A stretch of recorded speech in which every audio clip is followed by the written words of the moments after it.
Monsieur le Président, Monsieur le Premier ministre, depuis plus de 3 ans, les groupes d'opposition vous interrogent sur la désertification médicale.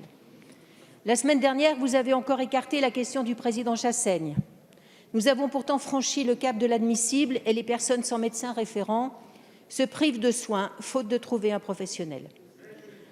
On ne peut plus inaugurer des maisons de santé pilotées par l'Agence régionale de santé sans les médecins, comme nous l'avons fait hier à Cuisery et à Frongy-en-Bresse, et faire peser au surplus sur ces collectivités de vrais risques financiers. La cartographie de la répartition des médecins est éloquente, avec des effectifs variant du simple au triple selon les secteurs.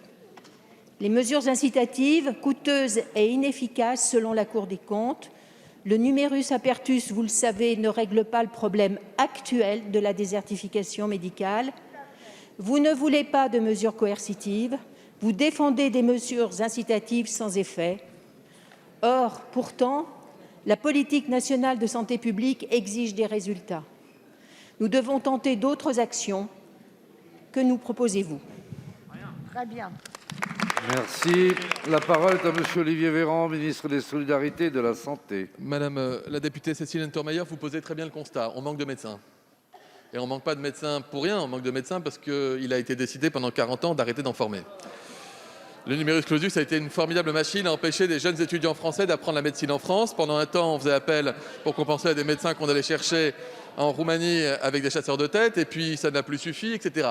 Vous posez une question tout à fait légitime et croyez bien que le gouvernement a pleinement conscience de ce que traversent des millions de nos concitoyens qui ont des difficultés à retrouver leurs médecins. Vous posez la question de quelles alternatives en attendant que la suppression du numerus clausus que nous avons voté en 2018 permette d'augmenter le nombre de médecins installés.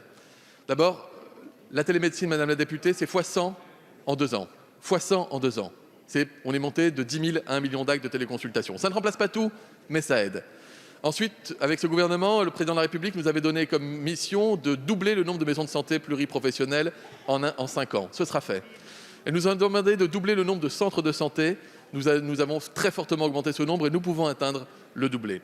Nous avons développé les CPTS, les communautés professionnelles de territoire de santé, qui permettent aux médecins et aux paramédicaux de mieux travailler. Nous avons déployé plus de 2000 assistants médicaux au cours de ces dernières années sur l'ensemble du territoire national. Ça fonctionne. Les services d'accès aux soins pour les consultations de soins non programmés sont en cours d'expérimentation dans une vingtaine de départements. Là aussi, Madame la députée, ça fonctionne.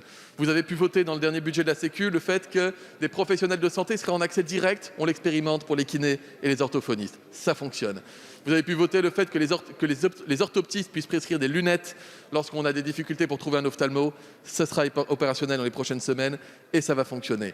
Donc nous trouvons toutes les dispositions possibles et imaginables pour faire reculer les déserts médicaux en attendant, Madame la députée, que le nombre de médecins, actuellement 10 500 médecins formés par an dans notre pays, c'était 8 000 en début de quinquennat, c'était 7 000 au début du quinquennat précédent, et ce sera sans doute 12, 13, 14, 15 000 médecins qui vont être formés par an. Nous déployons les capacités de formation, nous développons les stages en ambulatoire dans les zones rurales. On va y arriver.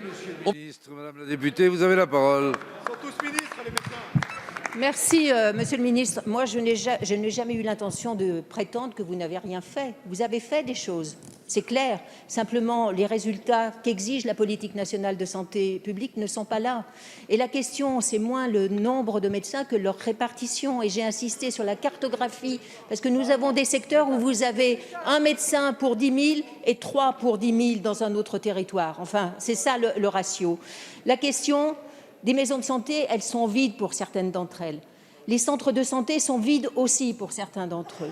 Donc la question, elle est bien prégnante de ce point de vue-là. Que disons-nous à nos concitoyens? Qu'ils prennent patience, la santé n'attend pas. Que disons-nous aux collectivités locales? Qu'elles assument la carence de l'État, elles n'en ont pas les moyens. Madame la députée, la parole est à monsieur